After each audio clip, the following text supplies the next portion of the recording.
In this lesson, I'm going to step through the procedures for building a more efficient structure that will keep track of all the information needed to convert this simple list of books into a well-formed bibliographic database. I'm going to use my list of the required tables as a guide. It's my design or blueprint, if you will, so I'll put it off to the side and refer to it as I go. And I'm going to use an updated copy of the work file from previous lessons as the basis for the new structure. I'm going to adapt the file, making all the changes and additions necessary to transform it into a database with the kind of structure I want.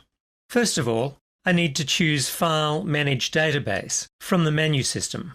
That'll get me into the Manage Database dialog, where I can make changes and additions to the file structure. And to begin, I'll navigate to the Tables tab. As you can see, on the Tables tab, there's a list of tables in the file. When I click on the entry for the Books table to select it, I'm now able to edit its name in the Table Name field below the list. In line with my outline for the data structure, I'm going to change the name to Publications. Now, when I click on the Change button at the right, as you can see, the entry in the list of tables has updated to reflect the new name. Next, I can add the name of a new table, Authors. And when I click the Create button, the new table is added to the list. So now I'll work my way through the remaining tables in my list, creating each in turn. Next up is Quotations. Click on Create, and it's added to the list. Now Assignments. You'll notice that I'm using the plural form in this case for all of the table names. It doesn't really matter whether you use plural or singular. Some people have a preference for one or the other, but mostly it's important to be consistent with table names of a given type. Next up, I'm going to abbreviate the two join table names slightly because they're long. I'll put an underscore JN on the end for join. And the same with the assignment quotation join table, underscore JN. I like to keep the table names relatively short so that they're not too cumbersome when we're working with the application. Now we want the system table and finally the notes table. Now we have all 9 tables defined, and you can see along the top left it says 9 tables defined in this file. And in the details column of the list, you'll see that the 7 tables I've just added say 0 fields, 0 records. So although I've added a number of tables to the file, I'll now have to add fields to the tables in order to be able to use the tables to store data. First of all, I'm going to select the Authors table and then click on the Fields tab of the Manage Database dialog to view a list where we can add some fields to the Authors table. At the outset in each table, I like to add what I call a header field, which is basically a dummy field that simply shows the table name at the top of the list of fields in the table. It's a convenience, so that when I'm viewing the table in lists and dialogues throughout the application, I'll be immediately reminded what the base table is, regardless of where it appears.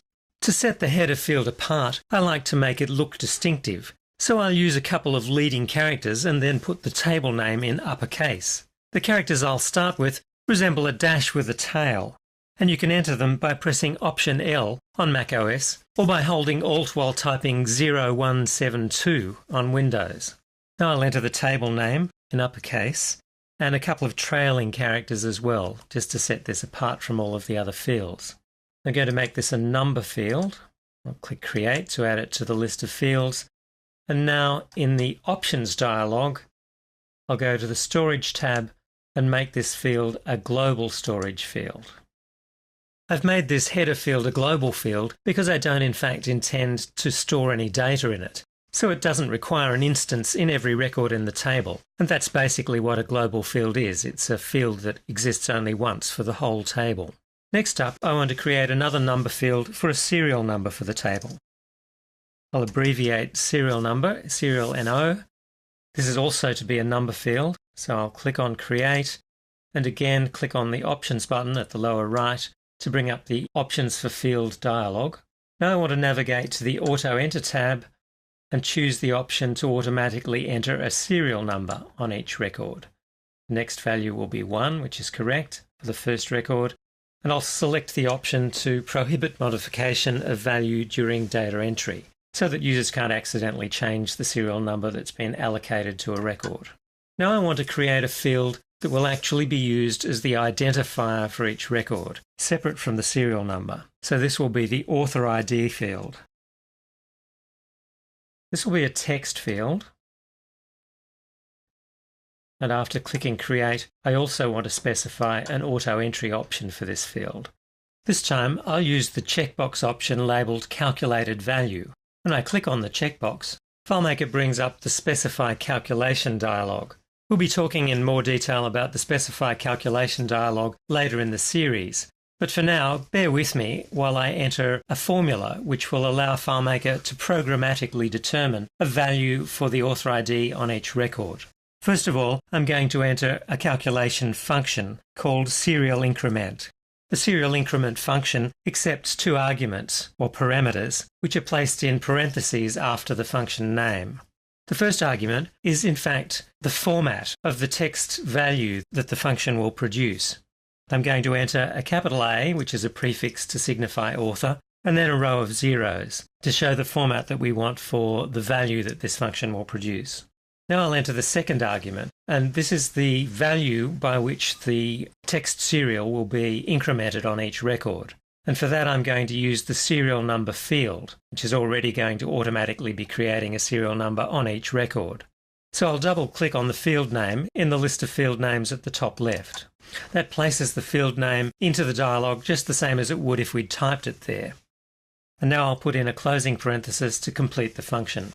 When I click OK, the Specify Calculation dialog will be dismissed, and you'll see that the Calculated Value option is now successfully enabled.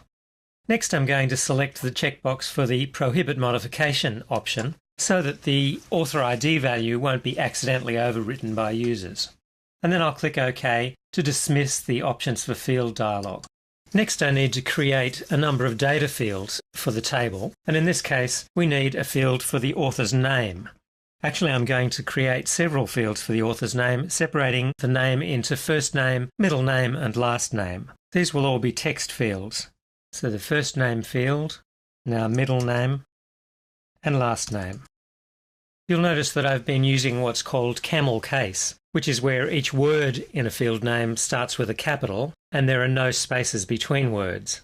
It's a good idea to use alphabetic characters and perhaps underscores in field names, but not other characters including spaces, which makes it easier to access the data from other environments such as the web or ODBC or SQL and so forth. The next field that I want here is a title field to enter the Mr., Ms. or Professor or whatever the title of the author is. And that completes the fields for the table. The process of adding fields to each of the tables is going to be pretty similar. I'll need a header field, a serial number field, an ID field, and some data fields in every table. Rather than have you watch while I create the fields in each table in turn, because there are another 6 new tables to add fields to, instead I'm going to close Workfile 6 and open Workfile 7, in which I've already created the additional fields in each of the tables. That concludes the first part of this lesson. Open the next file to continue on from this point.